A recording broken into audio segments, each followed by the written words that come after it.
اور آپ کو بڑی خبر دیں گے، اسلام آباد ہائی کورٹ کے ججز کے خط کے معاملے پر سپریم کورٹ نے از خود نوٹس لے لیا ہے۔ ججز کے خط کے معاملے پر پرنسپل سیٹ اسلام آباد پر موجود تمام ججز پر مشتمل بینچ تشکیل دے دیا گیا۔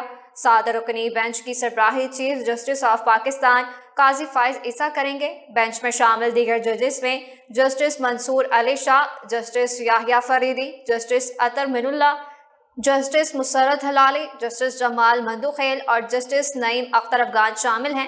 سپریم کورٹ اسلام آباد ہائی کورٹ کے ججز کے خط کے معاملے کی سماعت بدھ کو ہوگی۔ یاد رہے کہ اسلام آباد ہائی کورٹ کے 6 ججز نے چند روز قبل ایک خط میں عدالتی معاملات میں دخل اندازی کا معاملہ اٹھایا تھا۔ اس معاملے پر وزیر اعظم پاکستان شہباز شریف نے چیف جسٹس قاضی فائز عیسیٰ سے سپریم کورٹ میں ملاقات کرکے کمیشن تشکیل دینے پر آمدگی کا اظہار کیا تھا۔